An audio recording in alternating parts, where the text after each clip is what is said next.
జనవరి 2026 సంవత్సరం. దాంట్లోనూ ధనుసు రాశి. ఈ ధనుసు రాశి వారికి ఇప్పుడు ఒక సామెత ఉంటుంది. రాజుగారి పిల్లవాడిని ఎత్తుకున్నా ఇబ్బందే, దించినా ఇబ్బందే కదా! అలానే ఉంటుంది ఈ రాశి వారికి. ఎందుకంటే గనక శుక్రుడు నీచంలో ఉన్నాడు. ఈ రాశి వారిని చూసుకున్నట్టయితే గురువు నీచంలో ఉన్నాడు, బుధుడు నీచంలో ఉన్నాడు. ఇక వీరికి శని భగవానుడి అశుభ దృష్టి ఉండనే ఉంది. ఇక వీరికి పనికొచ్చేది ఏదైనా ఉంది గ్రహాలు అంటే జనవరి మాసంలో ఒకటి రవి భగవానుడు పర్వాలేదు అనుకోవచ్చు, రెండోది కుజుడు ఒక మేర పర్వాలేదు అనుకోవచ్చు. ఈ రెండు వీరికి ఆపోజిట్లో పర్వాలేదు, బాగుంటుంది, కానీ ఆపోజిట్ సైన్స్ ఈ రెండు. అంటే ఎట్లా ఉంటుందంటే కనుక ఇంకా ఈ రాశి వారి గురించి చూసుకుంటే పెళ్ళయి ఉందనుకోండి కొత్తగా, ఖచ్చితంగా తగాదులు అవుతాయి.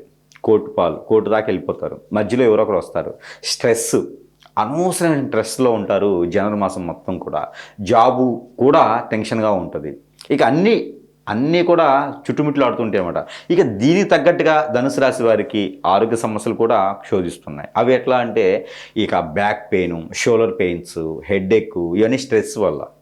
ఇక కొంచెం పెద్దవారికి అయితే కనుక లివర్ ప్రాబ్లమ్స్, బాడీ అంతా వెట్ రావటము, ఇక స్త్రీల్లో అయితే కనుక యూట్రస్ ప్రాబ్లము, ఇలాంటి బాగా కనిపిస్తున్నాయి. కాబట్టి ఖచ్చితంగా ధనుసు రాశి వారు వెలిగేషన్స్లోకి వెళ్లకుండా ఉండాలి, గొడవల్లోకి వెళ్లకుండా ఉండాలి, వేరే వాళ్ళ దాంట్లో తలదోచుకొని ఉండాలి, లేకపోతే అవి కూడా కొనుక్కొచ్చినట్టయితే.